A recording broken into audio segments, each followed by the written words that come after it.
बच्चों, आज के इस हिंदी के वीडियो में सभी का स्वागत है।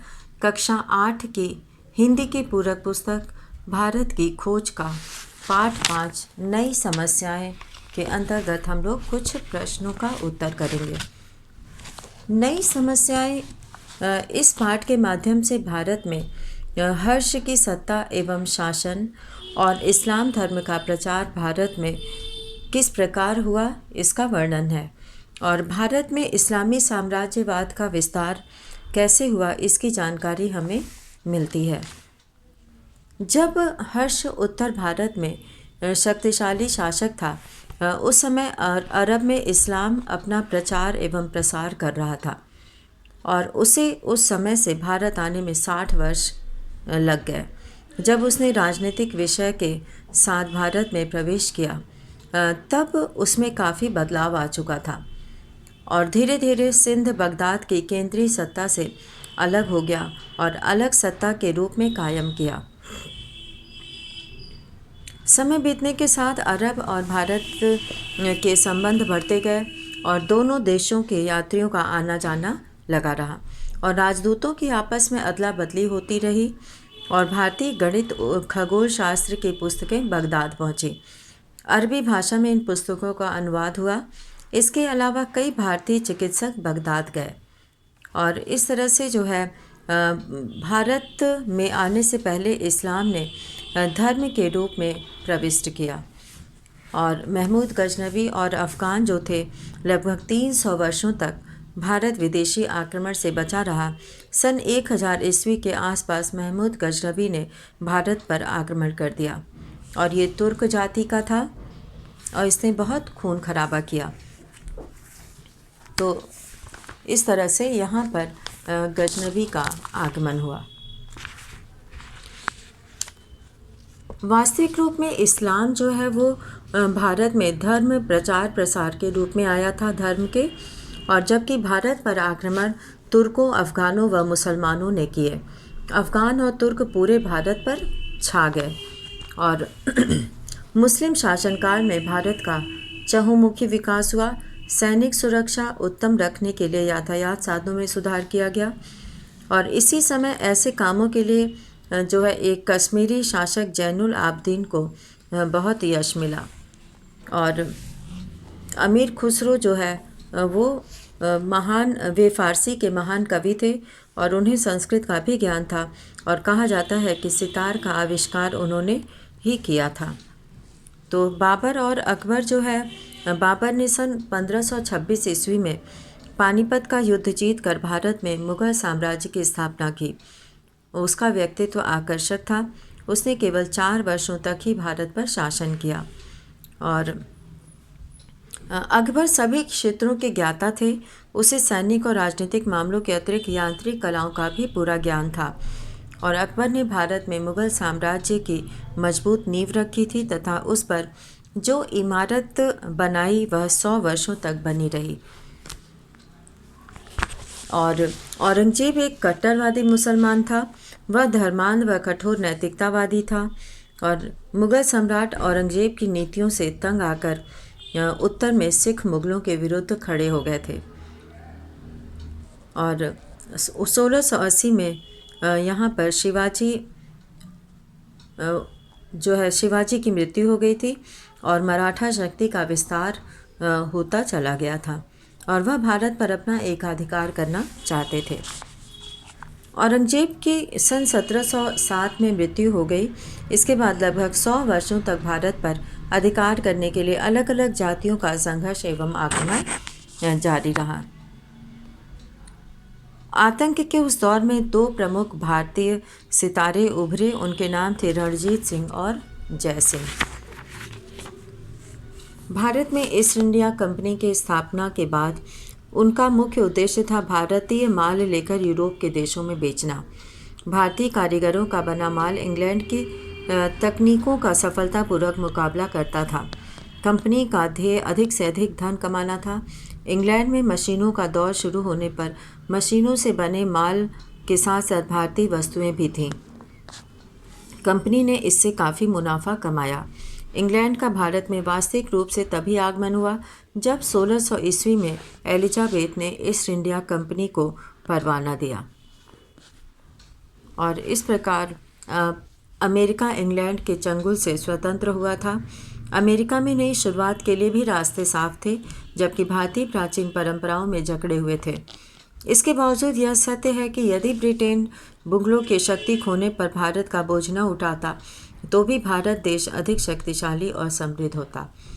तो इस तरह से नई समस्याएं के अंतर्गत ये सारी चीज़ों को जो है देखा गया। और अब हम लोग इस पाठ पर आधारित कुछ प्रश्न करेंगे, जिसमें कि पहला प्रश्न है कि भारत में कौन कौन सी विरोधी जातियों का आगमन हुआ है। यहाँ पे पहला प्रश्न लिखेंगे।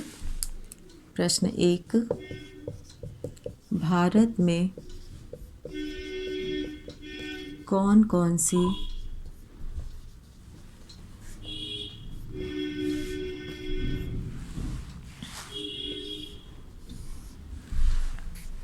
विरोधी जातियों का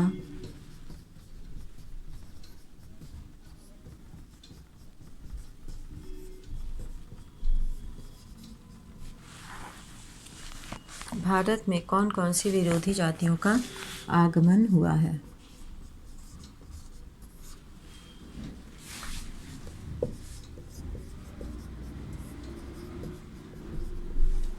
उत्तर है इसका कि हर्षवर्धन के शासनकाल में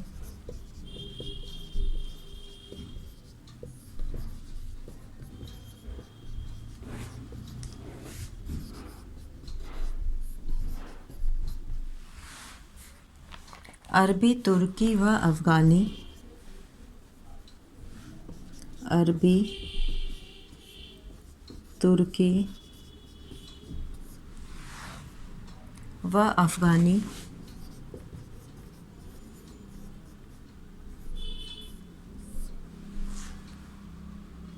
जातियों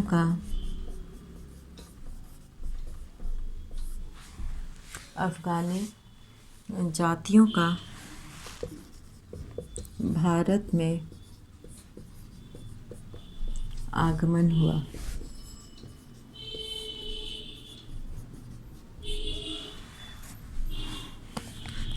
दूसरा प्रश्न है, प्रश्न 2,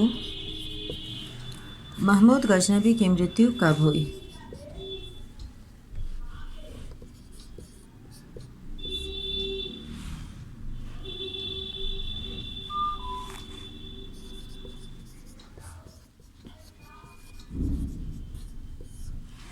महमूद गजनबी की मृत्यु कब हुई। महमूद गजनबी की मृत्यु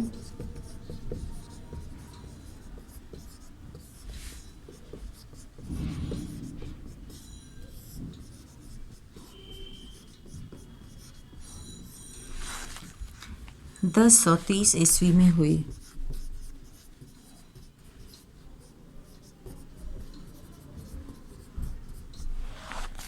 तीसरा प्रश्न है, महाराणा प्रताप कौन थे। प्रश्न 3, महाराणा प्रताप कौन थे। उत्तर इसका हम लोग लिखेंगे यहाँ पर। महाराणा प्रताप मेवाड़ के राजपूत शासक थे। महाराणा प्रताप मेवाड़ के राजपूत शासक थे।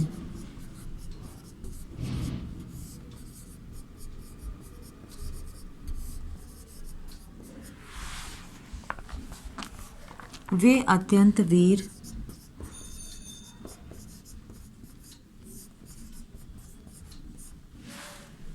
साहसी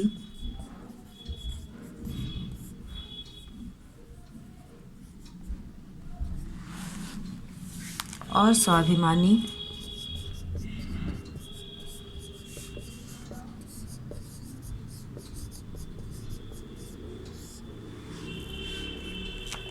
देशभक्त थे।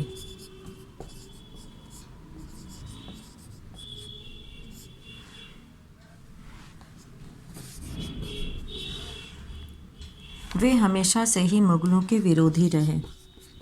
वे हमेशा से ही मुगलों के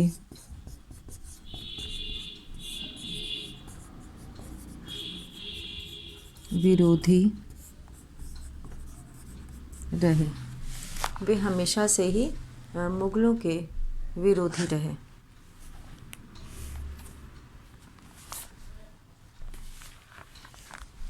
यदि भारत में, यहाँ पर हम लोग चौथा प्रश्न लिखेंगे।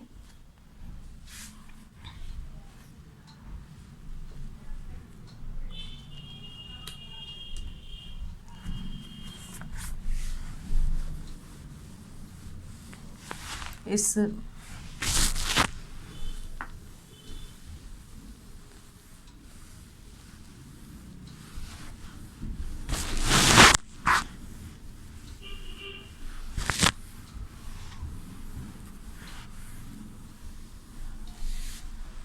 अब हम लोग यहाँ पे चौथा प्रश्न ऊपर करेंगे। उत्तर 4।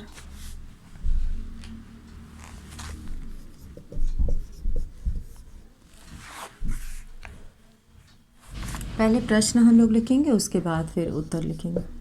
पहले प्रश्न 4 है, यदि भारत में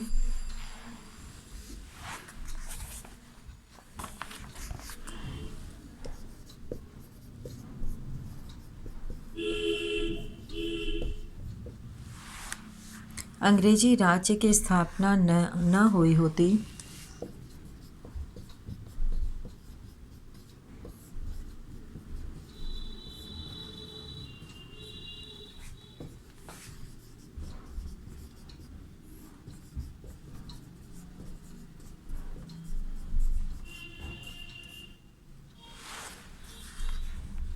तो भारत की दशा कैसी होती?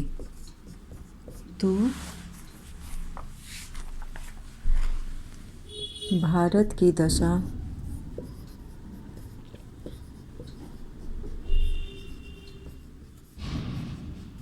कैसी होती? ये पाठ में हम लोगों ने पढ़ा था कि अगर अंग्रेजी शासन न हुआ होता तो भी जो है वो भारत अधिक समृद्ध और शक्तिशाली देश होता। तो ये सोचना कि अंग्रेज़ों के आने से जो है वो सारी चीज़ें अच्छी होती अंग्रेज़ों के रहने से, तो ऐसा नहीं था, क्योंकि इसमें जो है वो अंग्रेज़ों के नहीं रहने से भी भारत जो है वो शक्तिशाली राज्य के रूप में अपनी पहचान बनाए रखता।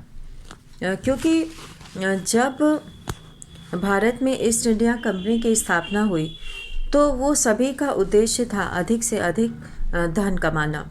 और जब 1608 ईस्वी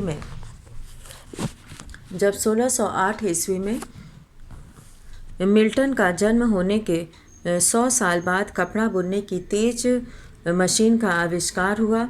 इसके बाद काटने की कला, इंजन और मशीन के करघे निकाले गए। और उस समय इंग्लैंड सामंतवाद और प्रतिक्रियावाद से घिरा हुआ था। और इंग्लैंड को प्रभावित करने वाले लेखकों में शेक्सपियर, मिल्टन था, और साथ ही में राजनीतिक और स्वाधीनता के लिए संघर्ष करने वाले, विज्ञान और तकनीक में प्रगति करने वाले भी थे। और उस समय अमेरिका इंग्लैंड के चंगुल से स्वतंत्र हुआ था। और अमेरिका में नई शुरुआत के लिए भी रास्ते साफ थे, जबकि भारतीय प्राचीन परंपराओं में जकड़े हुए थे। प्राचीन परंपराओं में जो है वो जकड़े हुए थे। तो इस तरह से जो है भारत में बहुत सारे बहादुर योद्धा, कुशल राजनीतिक होने के साथ साथ गणित, खगोल विज्ञानी और नगर निर्माण करने वाले तथा इतिहास में रुचि रखने वाले भी बहुत विद्वान लोग थे। तो इस तरह से यहाँ पे यदि ये प्रश्न जो है यहाँ पे कि यदि भारत में अंग्रेजी राज्य की स्थापना न हुई होती तो भारत की दशा कैसी होती। यहाँ पे उत्तर हम लोग इसका लिखेंगे, यदि भारत में अंग्रेजी राज्य की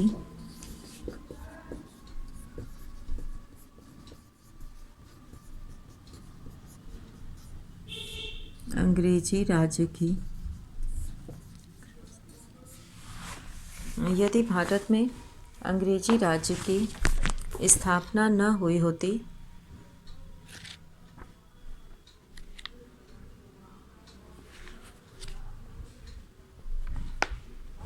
तो यहाँ पर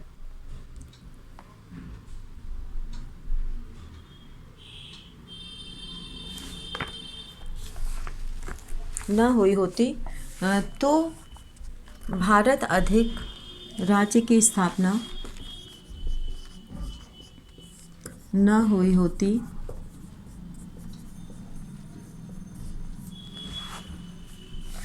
तो भारत अधिक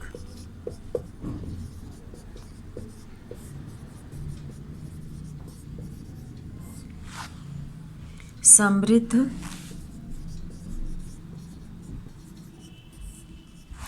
स्वतंत्र और विकसित तथा शक्तिशाली देश होता।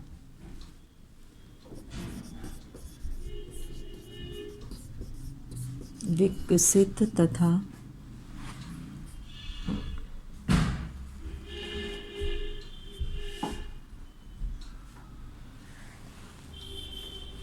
समृद्ध स्वतंत्र विकसित तथा शक्तिशाली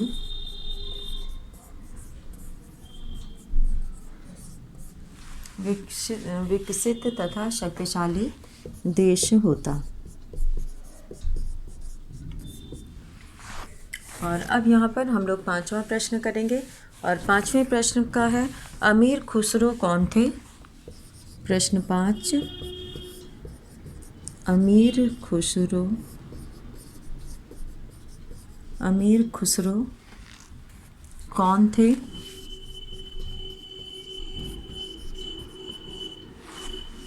उनकी प्रसिद्धि का क्या कारण था? उनकी प्रसिद्धि का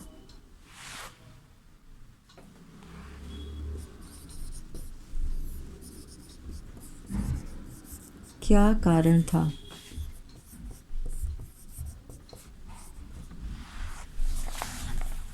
तो यहाँ पर उत्तर हम लोग करेंगे इसका,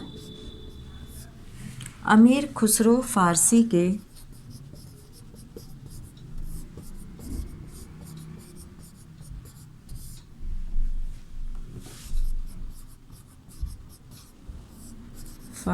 के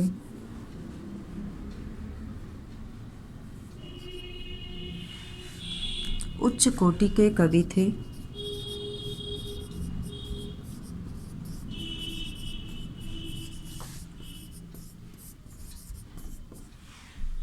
उन्हें संस्कृत का भी ज्ञान था और वे महान इंजीनियर भी थे।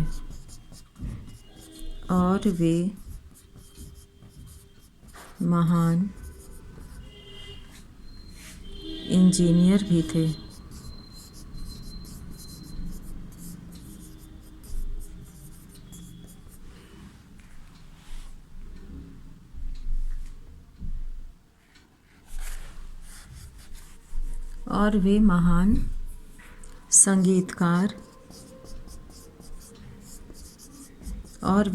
संगीतकार भी थे।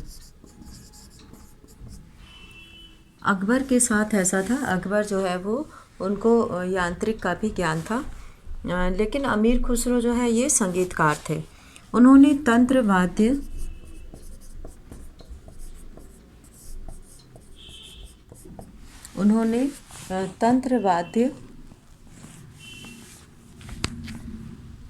वाद्य सितार का भी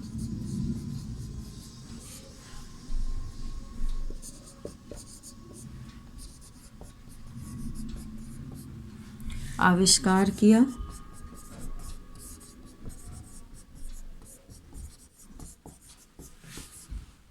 इसलिए वे प्रसिद्ध हो गए। तो इस तरह से यहाँ पर हम लोगों ने इन 5 प्रश्नों को किया और इसी के साथ आज का वीडियो यहीं समाप्त करते हैं। धन्यवाद।